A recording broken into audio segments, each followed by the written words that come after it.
அன்புமணி உண்மையில் நேற்று இரவு தைலாபுரத்துக்கு சென்றது, இன்னும் நம்ம வச்ச மிஷின் திடீர்னு வேலை செய்யல. இதான் விஷயம். அந்த பையனுக்கு கால் பண்ணாலும் அவனும் சரி ரெஸ்பாண்ட் பண்ண மாட்டான், எடுக்கவே மாட்டான்.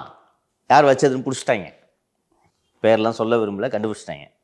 ரொம்ப எளிதில்லை. இப்போ இத்தனை பேர் இருக்கேன் ஆஃபீஸில், ஒருத்த மட்டும் வித்தியாசமான மொழியோட சுற்றி கண்டுபிடிக்க முடியாதா? ஸோ கண்டுபிடித்து விட்டார்கள். அவன் ஃபோன் எடுக்கலை, டிவைஸு வேலை செய்யலை, சிசிடிவியில் எதுவும் வரல. அண்டு ஃபோன் பண்ணால் யாருக்கு ஃபோன் பண்ணுறாங்கன்றது ஒன்றுமே தெரியவில்லை. என்னதான் நடக்குதுன்ட்டு அங்கே இவ்வளோ நாளாக இவருக்கு கிட்டத்தட்ட லைவாக என்ன நடக்கிறது என்பதை பார்த்து கொண்டிருந்த அன்புமணிக்கு திடீரென்று என்ன நடக்கிறது என்பதே தெரியவில்லை. சுத்தமாக இன்ஃபர்மேஷன் ஸ்டாப் ஆகிடுச்சு. யாரையாவது போய் பார்த்துட்டு வான்னு சொன்னால் அன்புமணி சைட்லேருந்து யாராவது வந்தாங்கன்னா அங்கே கூட இருக்கவங்க கேட்பாங்க, ஏப்பா யார் பண்ணி என்று கேட்பார்கள்.